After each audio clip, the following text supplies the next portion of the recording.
Good evening, Zimbabwe. You are listening to Studio 7 from the Voice of America in Washington on Monday, June 6th, 2022. And this is Live Talk. I am Gibbs, Dube. Tonight on Live Talk, we are talking about this economic situation in Zimbabwe. Bakeries have increased the prices of bread to up to 950 Zimbabwe dollars. They claim that the increases were necessitated by steep prices of wheat imports and high fuel prices. The price increases are likely to hit hard consumers as the majority of Zimbabweans are living far below the poverty line. They receive salaries in the devalued Zimbabwe dollar, while school and hospital fees are pegged on the United States dollar. One US dollar is currently trading at more than 480 Zimbabwe dollars on the Reserve Bank of Zimbabwe's auction market and almost $500 on the black market. According to the Zimbabwe Congress of Trade Unions, the majority of workers receive wages and salaries in Zimbabwe dollars. Domestic workers earn almost 12,000 Zimbabwe dollars a month. So-ke sulukandaba linjani lapha likhona lapha endaweni ezitshiyeneyo lamhla-ke ku-live talk sikhuluma ngakhonokho-ke okubhekane labantu eZimbabwe. Lapha sikhuluma-ke ngentengo yesinkwa lokunye okujiyeneyo. Uma sikhangela-ke isinkwa sikhuphuke intengo yokunye okumangalisayo. So liyakwazi lonke ukuthi kukhona sibilo ngani kuhlupha abantu kwele Zimbabwe. So-ke lamhlanje ngedwa khonapha kuhlelo we hope that we are going to be joined by some guests for us to discuss some of these issues. So I'm happy that I'm joined right now by Professor Ricky Mukonza. He is in South Africa. He works as a lecturer in South Africa. Professor Mukonza, welcome to the program. Thank you, Gibbs. Good evening to your viewers. Thank you very much. So before we discuss other issues related to perhaps the death of Alex Makaisa and Isaac Mpofu, who was a prominent writer, let's talk about the cost of living in Zimbabwe. I know that there are so many people that you actually support while you are based in South Africa. So tell us about your kind of analysis, on the situation in Zimbabwe right now, in terms of, basic commodities, in terms of the provision of public services. Thank you very much, Gibbs. I think in the past few months, the rise in the cost of living in Zimbabwe has been, so things have been so going haywire to such an extent that it's making it difficult for people to live decent lives. It's really only God knows where this is going to end, because when you think you have reached the rock bottom, you find that it gets even worse, and it's getting worse for people.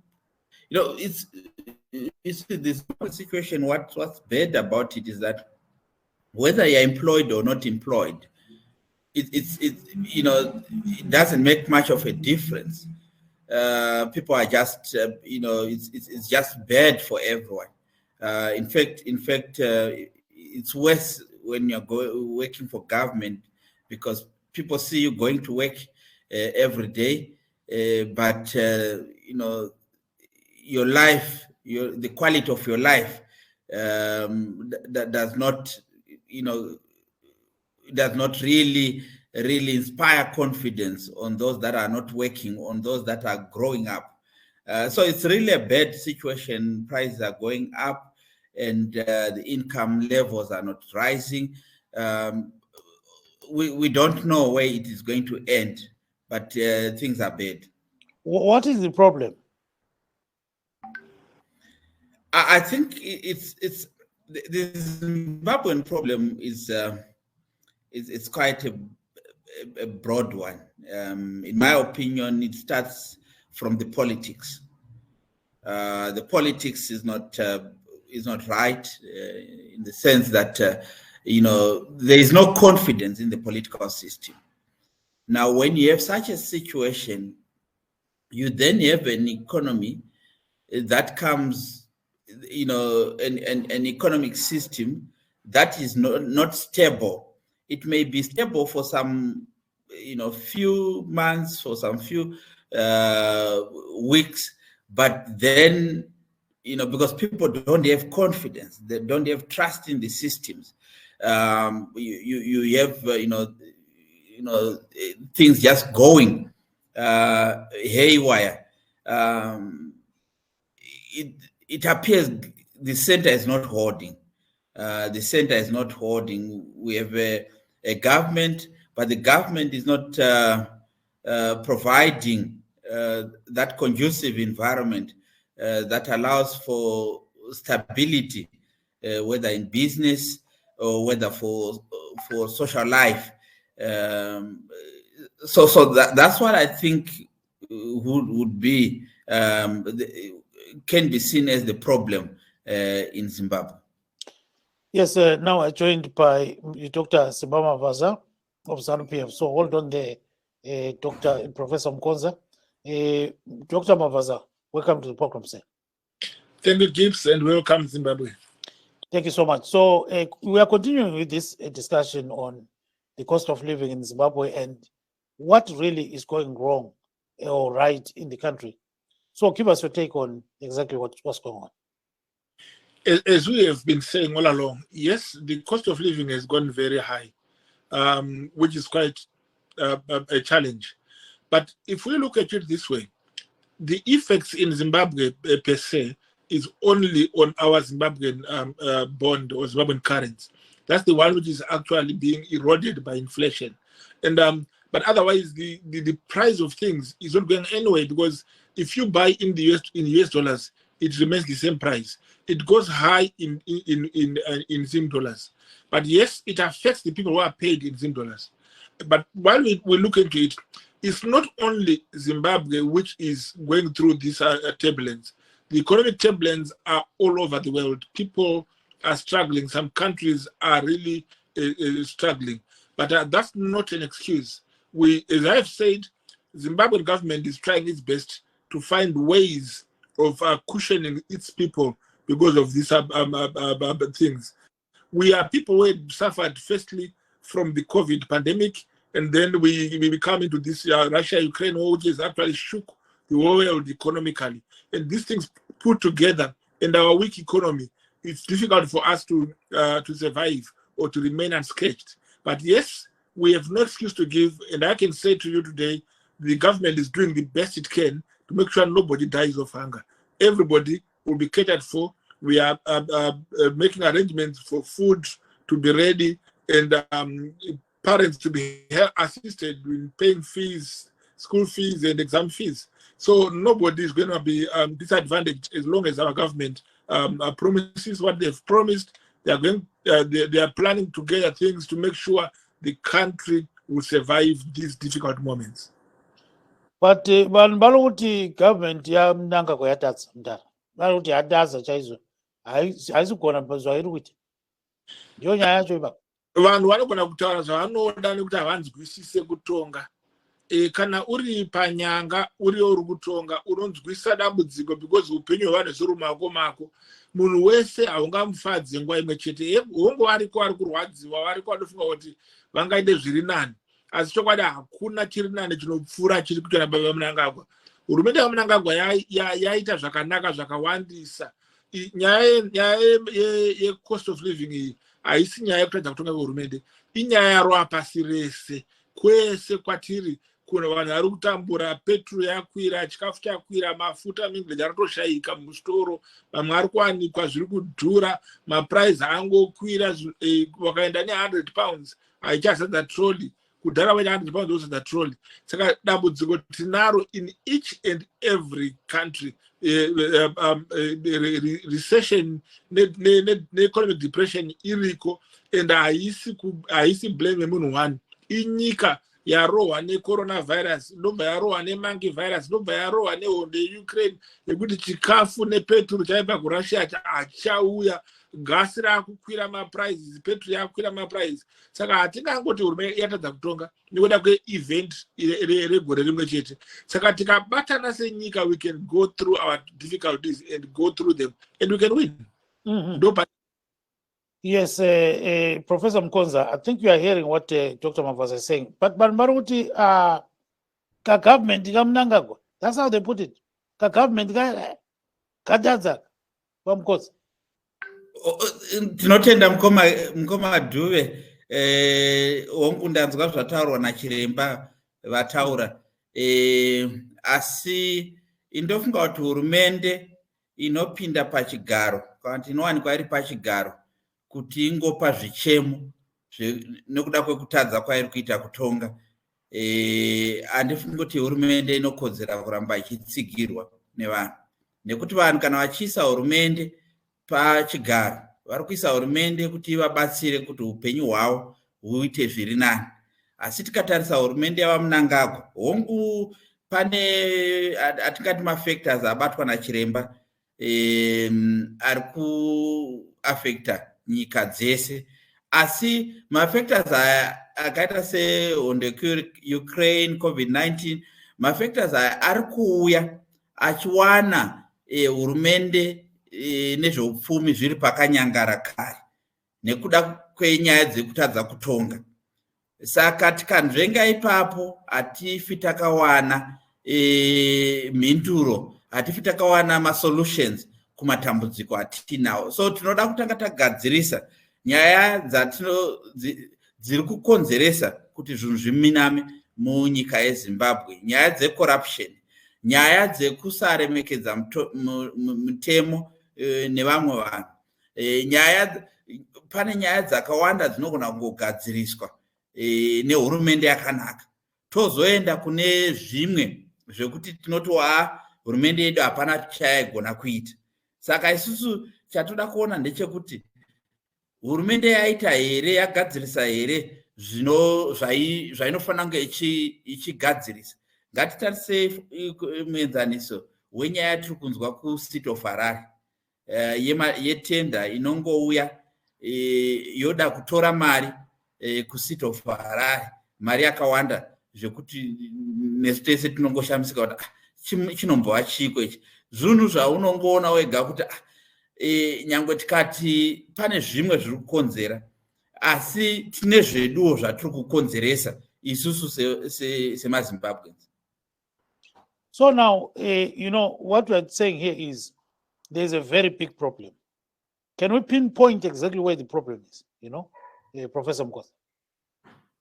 Yes, the problem starts with our governance system. As I have mentioned earlier on, you set the political systems right, you get your governance right, you ensure that there's rule of law, you ensure that you create an environment that allows for businesses to be run in a professional manner. You ensure that you have an environment that allows for stability, and that will spread to the economic sector and social sector of the country. So the problem that I think is in Zimbabwe, in all honesty, starts from the governance side of things. If you look at it, you start with the disputed elections. After disputed elections, you find the use of violence in dealing with political challenges.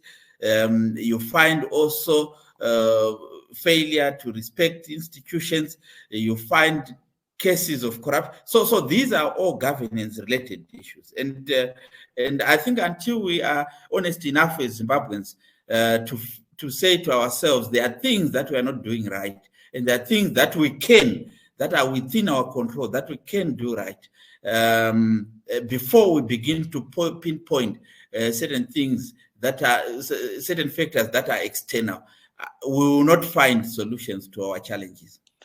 There you are, Dr. Mavaza. I think he has laid out exactly what he thinks is the problem in Zimbabwe. And as far as you're concerned, let's take one example, Dr. Mavaza.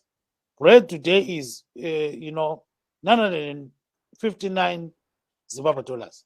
959 Zimbabwe dollars. Doesn't that shock you? That is black market rate.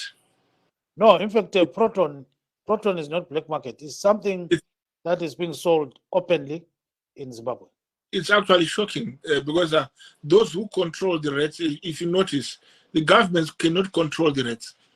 When the rates come up like that, there is a factor which is pushing the rate down or the rate up, which we'll look at later in this program. But what I was saying, I wanted to respond to the good professor here. Mm-hmm. The government is not giving an excuse. The government is telling you what it is. If we tell you that there is a recession in the whole world, that's not an excuse. If we tell you that everywhere, every country is suffering the same problem we are having now, that's not an excuse. Tell you that the government is now busy sorting out ways of feeding its people, cushioning its workers, and making sure nobody suffers, nobody dies of hunger in Zimbabwe until everything is sorted. That is not an excuse. And that is not a failure. That's a sign of a caring government which goes out there to help and cushion its people. Yes, people are horrified with the situation and economical situation. We do appreciate that. We understand that. We are horrified too. But it's not a situation where we are simply dying of the problems which we have. It's a situation where we have a government which is close to us and which is helping us and which is saying, let us do what we can do and make sure that people can eat, can survive, schools can run, the country continue to run. You'd notice, Gibbs and Prof here, my colleague, the Prof, that in America there was a time when the economy stopped working. The government was about to shut down. And during the time of President Obama, it was not a sign of failure. There are factors which cause that. And things go on like that. And yes, at the moment we are suffering as a country, but economically, yes, things are getting down, but the government has not folded their hands. They are working on it, and this is what we can assure every Zimbabwean that, listen, keep trusting in ED, believe in ED. And if you believe in him, as he is doing now, you will see things are sorted. We are going back to ourselves, where we will have glory, where we will have honey, where we will have milk. But let's be honest here. A person who is in Makokoba, a person who is in Mbare, a person who is in Totito, a person who is in Makwekwe there, they don't believe in what you're saying, some of these things. Yeah, can you openly tell them why they should believe in the current government? They should believe this government because we are sorting out things for them.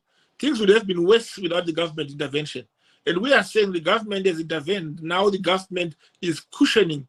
Those people in Magwegwe, Chitungwe, Zambare, or wherever you think they are, these are the ones which the cushion is going to cushion more than elsewhere. The government is giving those people at heart. So whatever the government is doing now is in the best interest of the people. The government is not only folding and letting the economic situation go like wildfire. The government is out there acting so that at least the people will benefit, the people will be taken off their problems at the moment. Financial problems will be a thing of the past. So I'm saying to you, the government has not sat down, has not given excuses, it has not failed. It is working on it, and we will see soon, and very soon, things will be back to normal. Professor Mukonza. Yeah, I think we can debate until cows come home. But what we can, you see, if you want to see that the government is failing to do what people expect it to do, you may need to just look at the promises that government made in the last, the ruling party made in the last elections, because the ruling party is the one that then formed government after the election. What has improved? You can't really count anything that has improved in Zimbabwe, and if that is not failure, then I don't know what it is. And you see the challenge that we have, Mr. Dube and Doc, is that I think we keep trying to apply lipstick to a frog time and time again.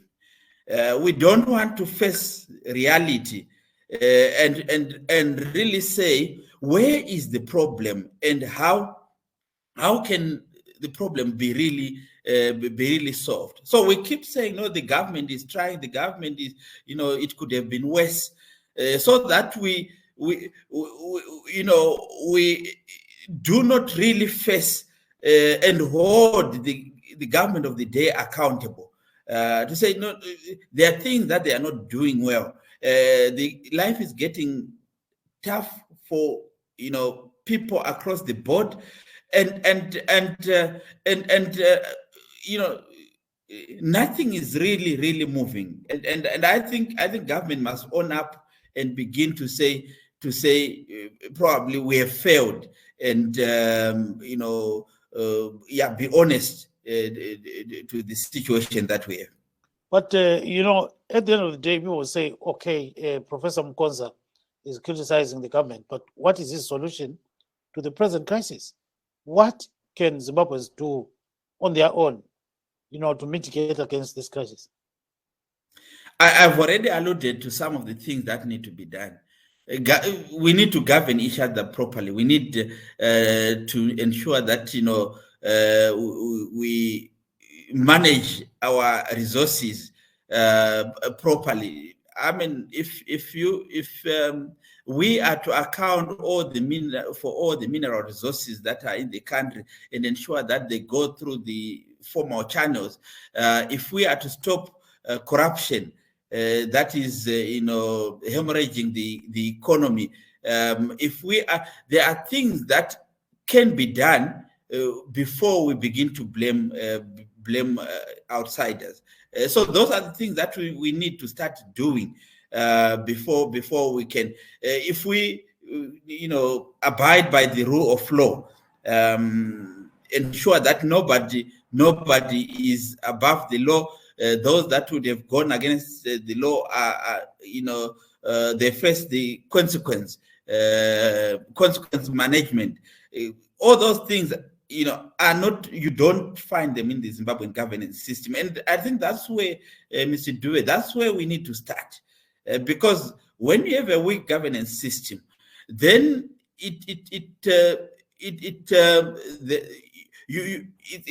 becomes difficult for you to have an economy that functions in a way that benefits people across the board.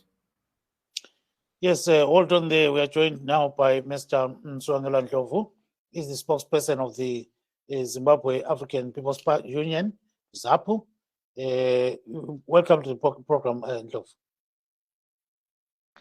Angbonge Baba Dube, and thank you very much. As I appreciate to be in the presence of Professor Mukonza and my dear comrade, Mr. Mavaza, Dr. Mavaza. Dr. Mavaza. We engaged on this topic a few days ago, and yes. and there is some form of consensus that our country is bedeviled by numerous challenges, manifesting itself in untold suffering for our people. We should try and narrow our differences of opinion with regards to what is the causatives of this suffering for our people.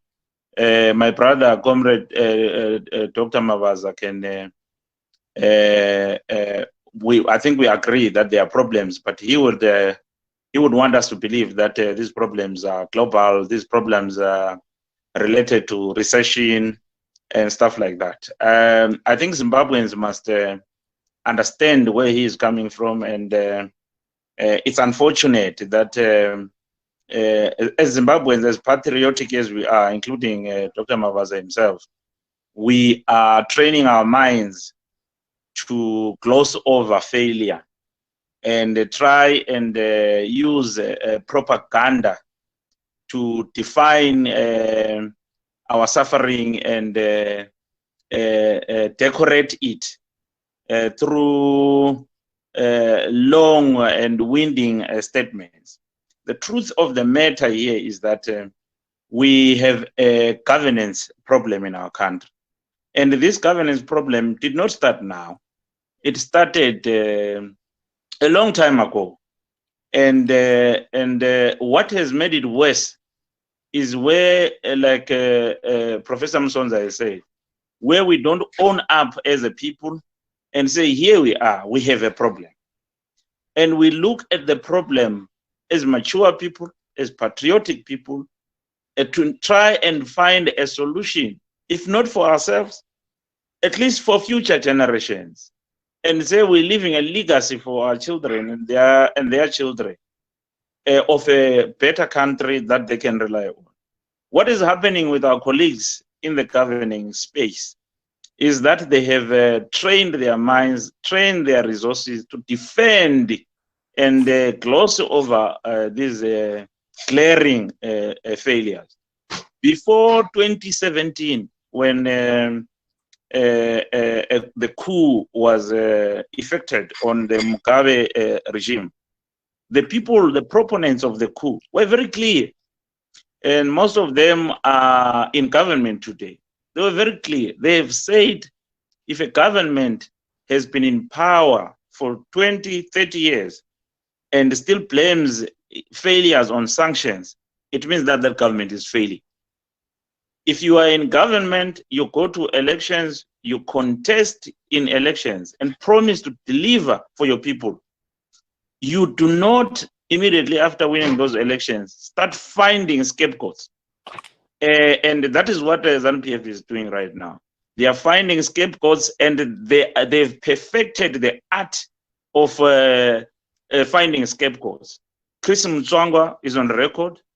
Matema Danda was on record before the coup, and they said the failures of Mugabe's regime were based on incompetence and corruption. They take over power, and they said, by the way, sanctions are just an excuse. And now they take over power, they go back to that same old song, that sanctions this, sanctions that. But we know of the leakages of our minerals that are leaking outside the country on a month-to-month basis. We know of cases of irregular expenditure by government departments. We know of recently the issue of the Pomona deal, where a brazen case of corruption is being initiated and defended by the government. We believe, without fear, favor, or doubt, that Zimbabwe has enough resources, both natural, human, and otherwise, to develop our own country and to make it the jewel of Africa. Yes, we understand that it could sound very philosophical and so forth, but at the moment we know that Mrs. Ndlovu or say Kwanda la ngaphi balenkinga lezinto ezinjalo, so he got cut off there. So I wanted to pose a question on what's the solution going forward. Let's bring Dr. Mavaza, and then we'll wrap up in 3 minutes this section. Then we go to another section in which we talk about the late Makaisa and the late Isaac Mpofu. So now your quick reaction, Dr. Mavaza, to what these two gentlemen are saying. Thank you so much. Welcome, Comrade Ndlovu. You see, a recession is a period of a temporary economic decline. This is during which the trade and industrial activities are reduced. So it is not a permanent thing, it's temporary. Zimbabwe is going through a recession. This recession, I've said, its effects are worldwide. So it's not the incompetence of the government. Neither is it the corruption per se. Yes, there is corruption. I agree. And corruption has been dealt with. That's why the president appointed the Anti-Corruption Commission in Zimbabwe, the ZAC. And there's again the special anti-corruption unit, the Zapu, which is headed by Tabani Mpofu. So, yes, corruption is being dealt with. But for now, the problem we are facing now is just temporal. It's not going to be long. My question is, Comrade Ndlovu there. Prof, I'll spare you this question. I'll give it to Comrade Ndlovu.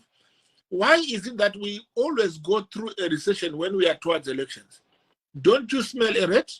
Don't you see that there are some forces which make our life difficult towards elections because there's a sabotage against the ruling party? There is a regime change agenda here which wants to make the government look evil. Each time there are elections, a year before... Let's get his response. Yes, let's get his response. Very immediate. Make it short, Baba Ndlovu. What is your reaction to what is asking? Well, I do not think that Zimbabwe is necessarily going through a recession. If it is going through a recession, it could be issues to do with conflicts in Ukraine and in Russia, which is affecting oil prices throughout the world.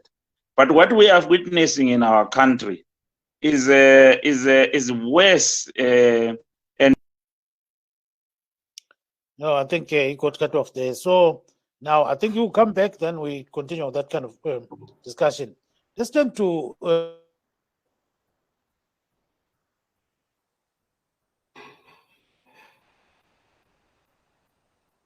the late Professor Makaisa or Dr. Makaisa.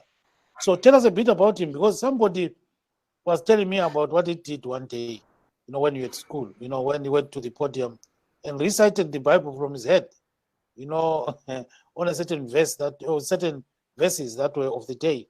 So tell us just a bit about Makaisa that you know. Thank you very much, Mr. Gibbs. First of all, allow me to express my deepest condolences to the Makaisa family and to friends and relatives who have lost this wonderful human being, Dr. Alex Makaisa. Indeed, Dr. Alex Makaisa was my senior at St. Francis of Assisi High School in Chivu back then in the early 90s. I got to St. Francis of Assisi, I think around 93, and at that time he was already doing his advanced level. He was just a big brother-like figure at that mission school for us, the young ones.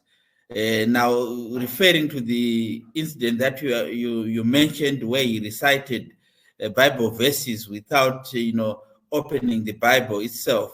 Indeed, it happened. St. Francis of Assisi, for the benefit of viewers who do not know it, is a Roman Catholic mission school in Chivu, in the Chivu area.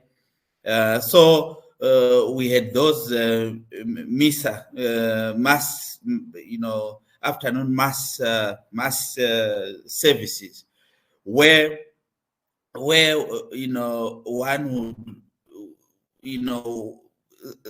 one would be expected to read the Bible verses in line with what the father would have asked for. Now, Dr. Makaisa, at that time, very young, very with so much energy, took to the podium and recited the required Bible verses without opening the Bible. That was an early sign that this guy was quite intelligent. When he left Assisi, going to university, we kept hearing stories about how he was performing well at the University of Zimbabwe. And he served as a source of inspiration for us, the young ones who had remained at Assisi. Because we'll then say, if Mkoma Alex can go and perform well at the University of Zimbabwe, then we can also do it. So he became a source of inspiration for us. I'll end there for now, so that I give others an opportunity. Yes. But there are more stories to be told about this great men that we have lost. Yes, let's turn to Baba Ndlovu. Baba Ndlovu, there is a great person that also passed away in Bulawayo, and that is a novelist, Isaac Mpofu. Tell us a bit about him, and I know maybe you read some of his sad books, Baba Ndlovu. Yeah, look, I think he got cut off there. So you come back and then we continue to discuss these issues. Dr. Mavaza, I know you've been interacting with the Makaisa a lot. Yeah, let me start by passing my condolences as well to the Magaisa family. What I'll tell you, Gibbs, is the death of Magaisa is a loss to the whole country and to the legal fraternity. Me and Magaisa, we never saw eye to eye. We debated on several platforms. We argued on policy and everything. We some agreements when we spoke about the MDC then and the CCC now, and we had some disagreements on Zanu PF and how the country is being run. But the reality of the matter is, people like Magaisa are the people who make democracy work. They keep you on the toes. If I am told that Magaisa is writing his article on Saturday, he was writing whatever the big Saturday read. Yes. If he would call me on Thursday to say, Mavaza, I'm finishing my article, I will have to write an article which is more researched, because Magaisa will do his research properly. You can never criticize his article if you don't research. So Magaisa would put everybody on his toes. He was such a good person. I'm sure he did work very well with Tsvangirai. And the sad thing is when CCC, or rather when Chamisa took over power from the MDC, he discarded Magaisa for some time. You only started talking to him, I think about a few weeks ago or so. But it was very bad, because CCC lost a good advice from a good man. Because that man had proper advice and progressive ideas, and he was a good lawyer. I've attended his classes when we did a classroom exchange. I lectured law as well, and it was very interesting that sitting in his class, the way you would teach without a book. You can quote the cases. He will tell you the case and summarize it without reading the book. The guy had his own blessing. Unfortunately, he has been struggling from the heart ailment for a long time. He had been in and out of hospital, and you'd see from his tweets, he would tell you that, yeah, I've been playing with needles on my hand. It's a very sad life. He has rested. What we can simply say as people, despite our disagreement, we have lost a pillar. Thank you. Yes. And a politician, and we have lost a man. Thank you very much. Baba Msongelwa. Sibonile-ke ubaba Isaac Mpofu usekhotheme. Uyakhatheka lapha singazi ukuthi ubaba Msongelwa uhamba njani. Kodwa-ke esikhuluma ngakho lapha ukuthi ubaba Isaac Mpofu umlobi wamabhuku kumbe ngithi ingwalo ezijiyeneyo kasekho lapho-ke ukhanya ngazani uyabekwa ngoLwesithathu. Bayakhala abantu sibili ngokubhubha kwakhe. Singathi-ke umuntu omdala njalo kade ebulawa eqiniswe ngokunye ongani bekumhlupha kakhulu. So-ke silethemba lokuthi ulele ngokuthula umuntu omdala. So sibone-ke ukuthi ubaba uMsongelwa sebuyile yini. Ngibona ngazani sesondele khonapha ukuthi sixoxe laye sizwe ukuthi angathini-ke ngokubhubha kukababa-ke u-Isaac Mpofu.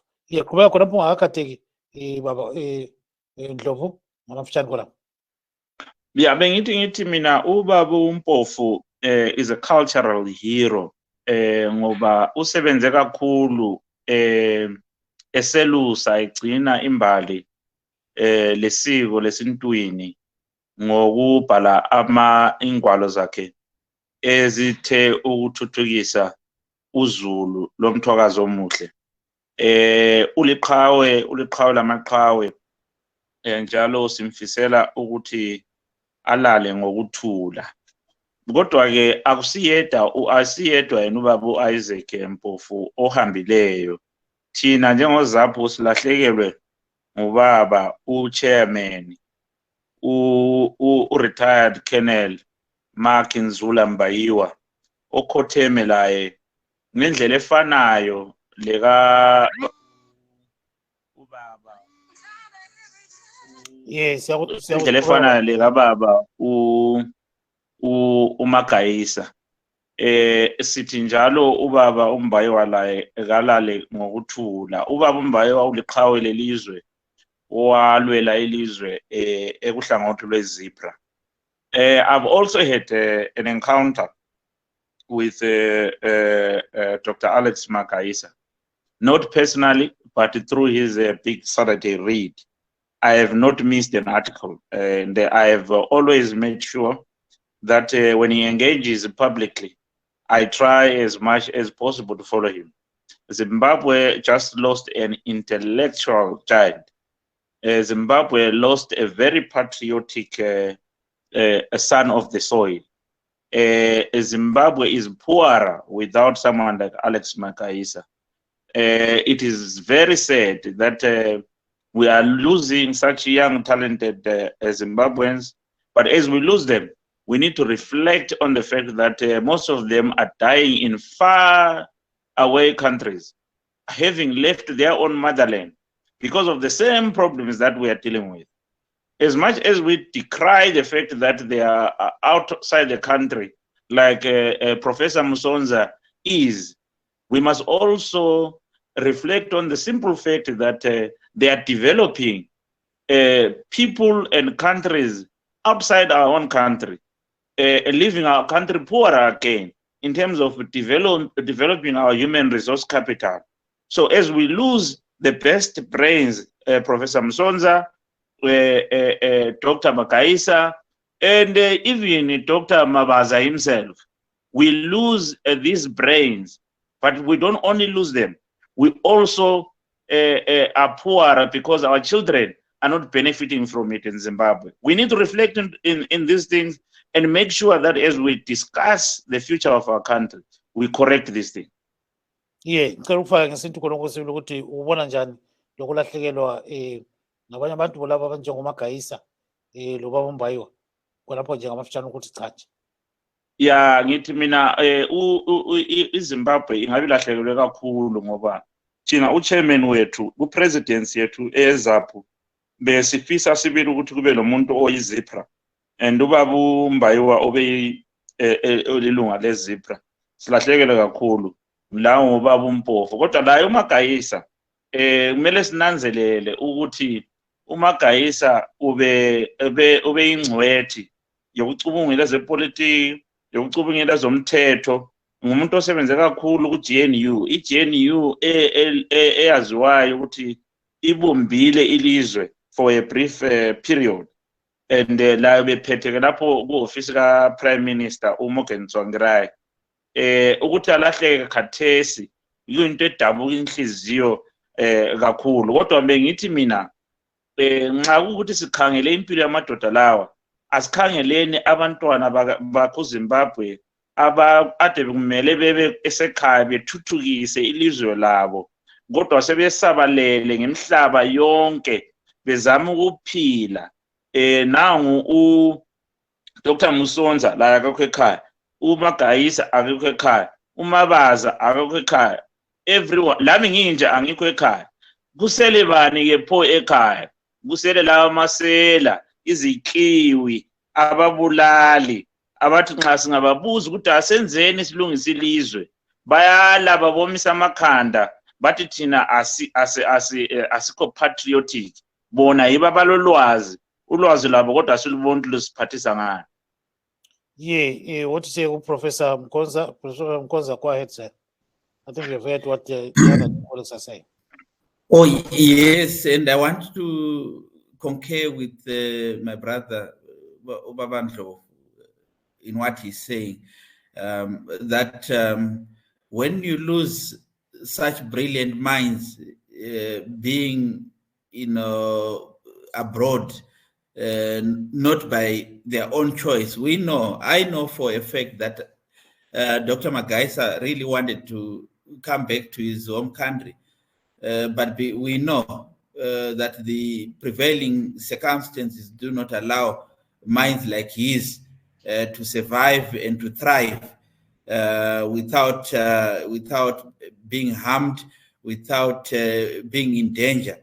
So what he says is critically important beyond the death of Dr. Mavaza, in the sense that he's saying, let us create a conducive environment that will accommodate some of these best minds, whether in business, in academia, or in any other area that could, take Zimbabwe forward. Because it's not a blessing to have some of your brilliant minds being outside of government to start with, and worse still outside of the country. Mavaza's contributions cannot be underestimated. His contribution to the constitutional making process is something that must never be forgotten, because that's the supreme law that we have in the country. His contribution in the public spaces, through his writings and through interviews, his big Saturday read, as Dr. Mavaza has alluded to, are some of the contributions that we must look at and say, indeed, Zimbabwe is poorer without Dr. Mavaza. How best can they be remembered? People like the late novelist Isaac Mpofu, Dr. Mavaza, and others. These are very important people, right? Indeed, they are important people. There are many ways in which they can be remembered.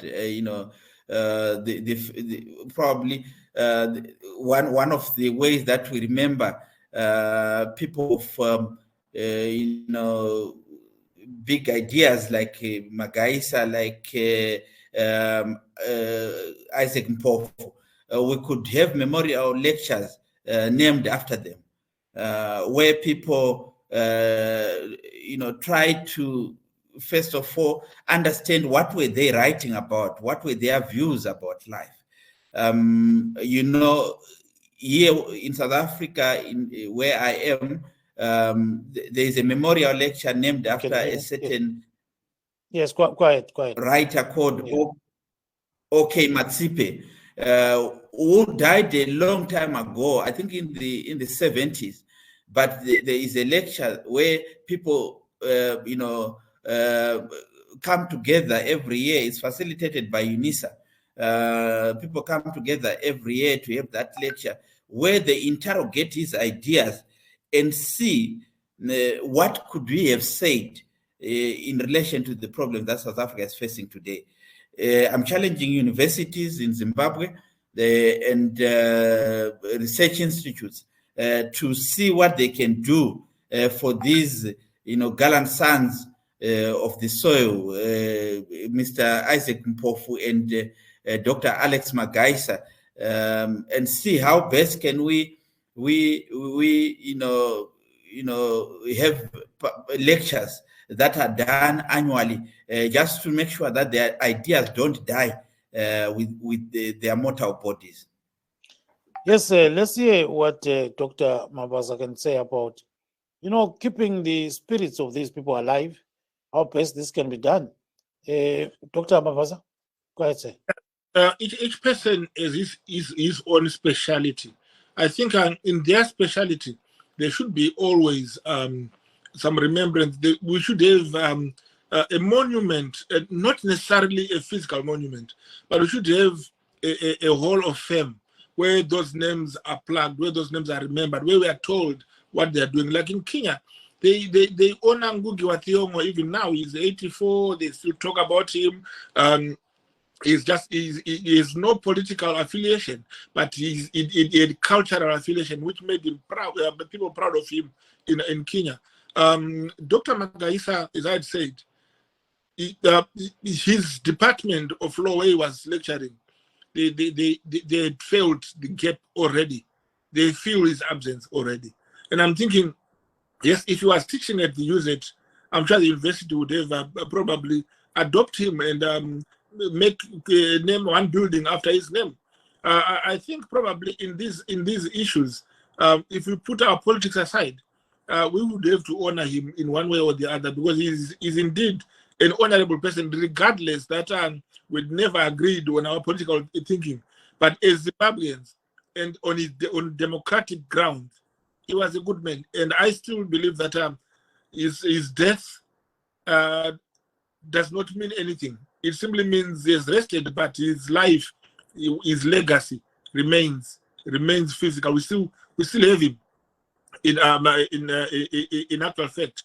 But probably all I can do is, God knows why good people die early.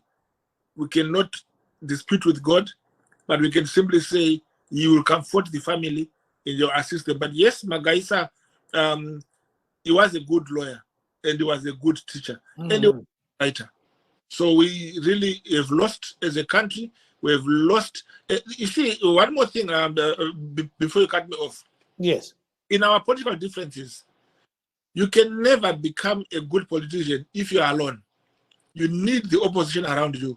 You need those people who push you, who tell you where you are wrong, who criticize you. Magaisa was a very fearless criticizer of anybody.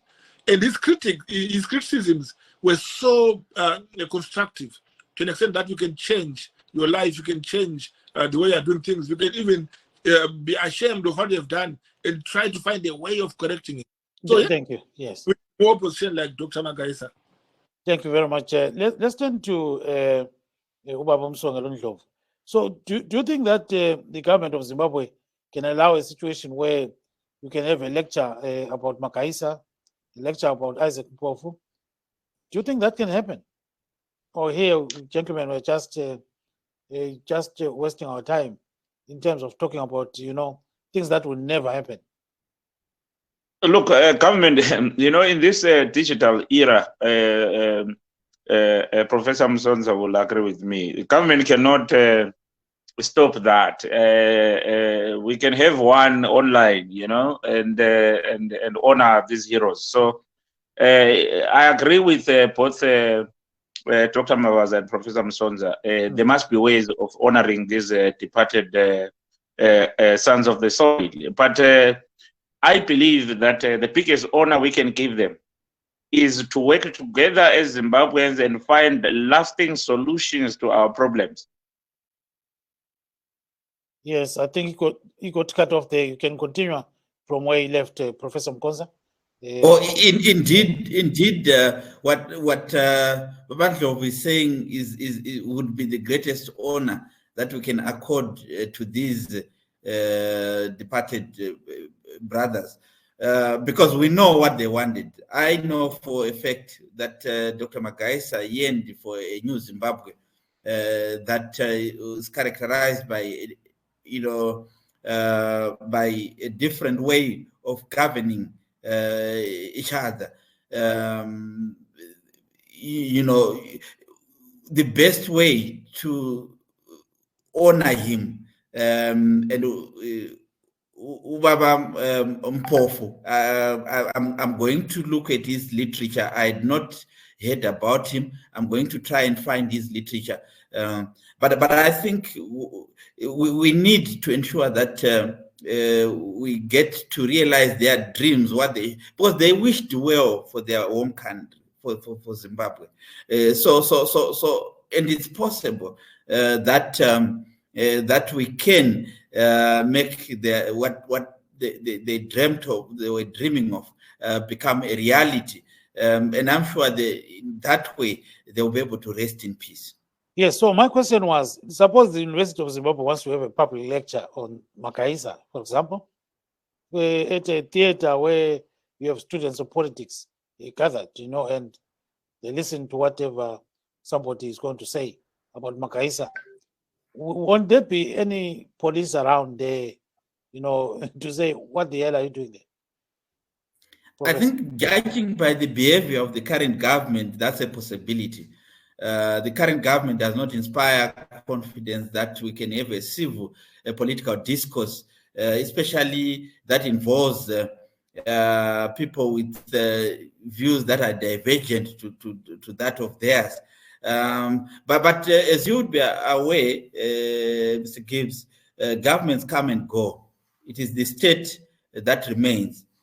So it is possible that future governments will be able to look back and say, a person of Dr. Magaisa's caliber and stature needs to be honored. And indeed, he will be honored.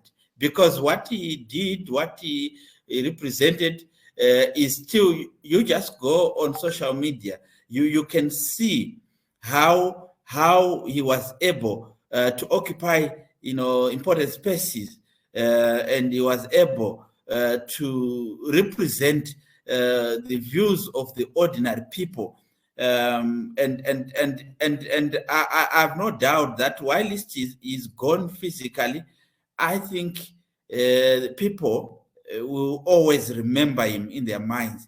So he, in some way, he has died, but he has not died. Thank you very much. Sibuyele kubaba Msongelwa engakaqhumeki lapha sizwe ukuthi besithini. Qhubeka khonapho baba Msongelwa ngakhona kwathi ukusitshela khona. Yeah, bengisatsho ukuthi these heroes, not only them, but a lot, many who have departed, deserve to be honored by us pushing the agenda of what they aspired for. And one of the most important things that they aspired for was for us to put our minds together as Zimbabweans and find lasting solutions to our problem as a country. Politics aside, Zimbabwe is full of potential, but we have failed to realize our potential because of bad politics. Earlier, Dr. Mavaza had asked me about possibilities of saboteurs a year before elections, and I was going to say to him, one of the biggest problems we are facing, there could be world problems caused by the wars and stuff, and we acknowledge that. Even South Africa's economy is a bit on the difficult side, but the biggest problem we have in Zimbabwe is that the majority of citizens have lost confidence in their own government. And if the governed have lost trust in the governing, where the social contract that, by the way, Dr. Makaisa spoke about so passionately, if the social contract is broken, then the issue of the economy, the issue of the currency cannot work. So what is prevailing right now is that the hyperinflation that we are going through is caused mainly by the fact that Zimbabweans do not have confidence in their own money. And that is what is driving the hyperinflationary environment in the country. So they can blame it on saboteurs, they can blame it. I mean, Robert Mugabe said that, Patrick Chinamasa said that, and these comrades are saying the same thing today. We need to fix our politics. We need to fix our confidence issues. Let's do it for our departed heroes. Let's do it for our children, and let's do it for their own children. That is the biggest honor we can give people like Alex Makaisa, people like Isaac Mpofu, and people like my own national chairman, Colonel Maken Zulambaiwa. But they're not the only ones. We also have people like Lookout Masugu, we have people like Josiah Tongokara, we have people like Herbert Chitepo, people who died before the vision for which they sacrificed their lives was not realized. We have gone a journey of over 40 years, and today our problems are going and coming back, because we are lacking a vision, we are lacking a leadership that has a strategic plan to take our country forward. The only strategic plan they have is to find the nearest blame for the problems that we face. We need to get out of that and get the best in our citizens, the best talent in our citizens to serve their country. Forget about the politics and make sure that our country does well for our children. That is the honor we need to give Alex Makaisa and those that have gone. Thank you very much, Mr. Msongelwa and Ndlovu. I think we've come to the end of our show today. If it was football, we're going to give Dr. Mavaza an extra 30 seconds, but now we're going to give him exactly 1 second Your last word, Dr. Mavaza. I just want to say, my comrade Ndlovu is so obsessed with Zimbabwean government. The government is doing the best it is. We cannot just. Thank you. On that note, Dr. Mavaza, the 1 second is gone. So thank you so much for joining us tonight on Studio 7 Live Talk. I wish to thank our guests, Dr. Simba Mavaza of Zanu PF, Professor Mukonza, he is a lecturer in South Africa, and Mr. Msongelwa Ndlovu, a Zapu spokesperson. Signing off from Maryland, this is Gibbs Dube saying, good night, Zimbabwe. Siyabonga. Bye-bye.